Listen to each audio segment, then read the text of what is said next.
Hello and welcome to GameRules.com. My name is Mark, and today I'm going to teach you how to play Catch and Fish.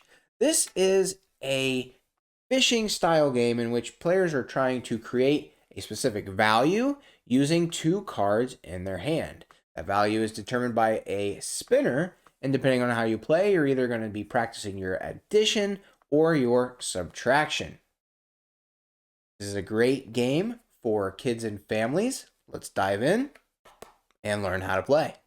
Out of the box, you will get an instruction booklet, a spinner, and a deck of cards. The setup for the game: determine a dealer. They will deal 7 cards to each player face down.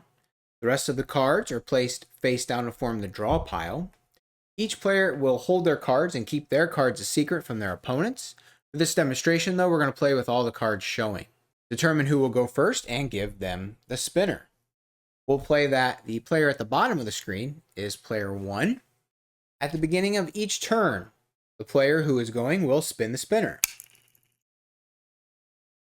Whatever number it lands on, so for this first turn, 10, you are trying to create catches with pairs of cards from your hand. Now, you need to make as many catches as possible because the first player to make 5 catches wins the game. You can make a catch by having 2 cards that add up to that total, or by combining a card with a wild. A wild is any number that you need. And if you happen to have more than 1 wild, then you could use 2 of them to create that catch.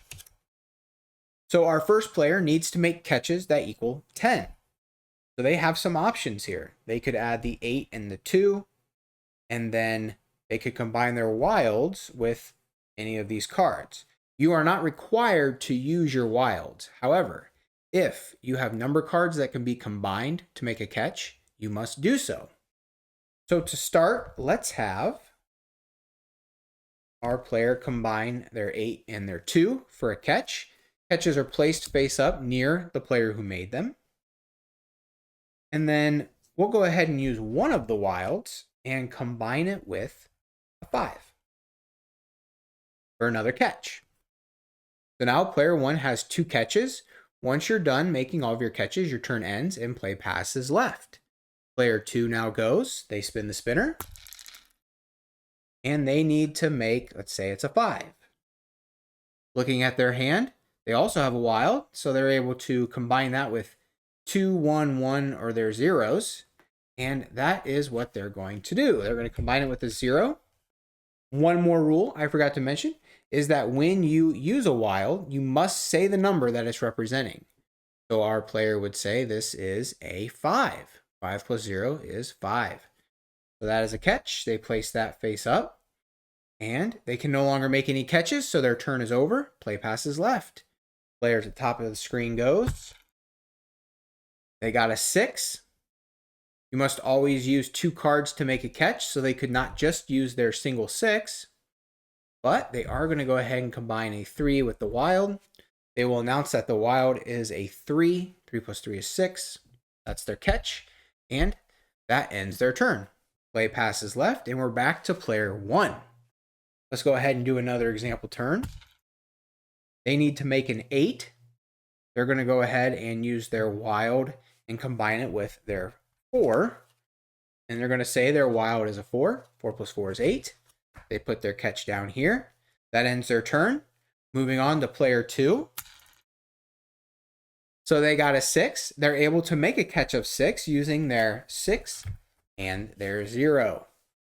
They place that catch face up, and that ends their turn. Let's go ahead and continue playing around until we can see what happens when you cannot make a catch with the cards from your hand. So our player at the top of the screen goes. And they have to make an 8. They have a wild and a 6. They're going to go ahead and do that. And that ends their turn. Play passes. Player 1's turn. They need to make a 9. All they have is a 3. So what happens when you can't make a catch with the cards from your hand? The first thing you do is pick an opponent and ask them for the number you need. Our player needs a 6. They're going to go ahead and just ask the player across from them, do you have a 6?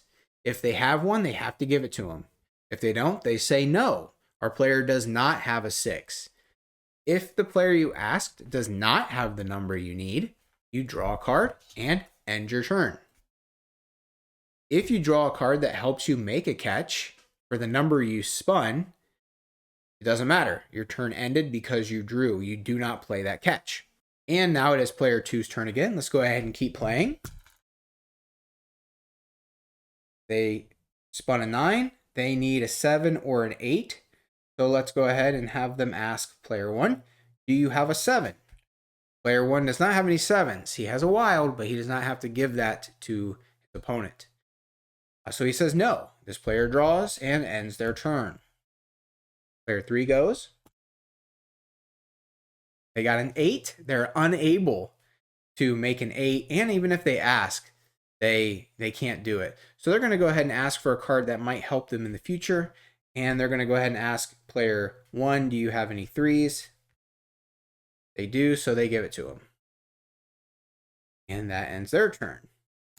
Player 1 goes. They can't make the number. They need to make a 1, so they're going to go ahead and ask player 2, do you have any 1s?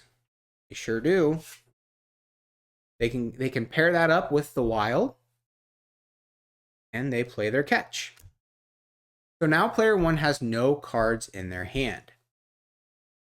Let's go ahead and complete the next 2 turns, and then we'll see what a player does when their hand is empty. So now it is player 2's turn.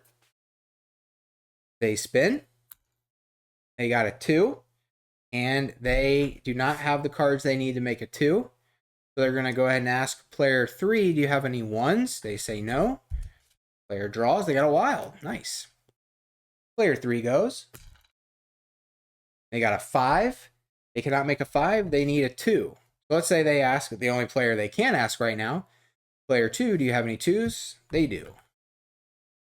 And they make their catch. All right, now it is player 1's turn again. They do not have any cards in their hand. So when it's your turn and your hand is empty, you spin the spinner and you draw that many cards. So they landed on 6. They draw 6 cards. So they drew their 6 cards, and 6 is also the number they need to do to make catches. So they have a couple options here. They can combine that wild with a 5, a 0, or a 4. So we'll get rid of that. 0 is helpful for other things. We will go ahead and just get rid of the 5 for now. And they have 1, 2, 3, 4, 5. They just got their 5th catch. So player 1 immediately wins the game. And that was how to play with the addition rules. You can also play with subtraction rules. This is a double-sided board. So you can easily remove the spinner and put it so it's on the other side. And now you can see the chances of certain numbers have changed. Now you have a greater chance of spinning a 1 and the smallest chance of spinning a 10, 9, or 8. So it made the numbers that are more likely to happen more likely to be spun. Notice that's the opposite of the addition side. So all the rules apply. You will try to play pairs from your hand, except you are finding the difference between those cards. So to get a 3, you would need to get, for example, a 3 and a 0, because 3 minus 0 is 3. Or, for example, you could play a 6 and a wild, and you would have to say the wild's 3. 6 minus 3 is 3. There's my catch. And one more example where you're actually doing a little subtraction with 2 numbers would be like a 10 and a 7. 10 minus 7 is 3. So there's your catch. And again, the first player to get 5 catches wins the game. And that's how to play catch and fish. If you have any questions about this game, or you have a game you would like to see a tutorial for, be sure to let me know down in the description. And if you found this video helpful, please subscribe, ring the bell, give this video a thumbs up. All of those things really help me out. There is also GameRules.com, a link down in the description that will take you over to the website where you can read the rules for this game, as well as many, many more. Thank you so much for watching, and until next time, Keep on playing.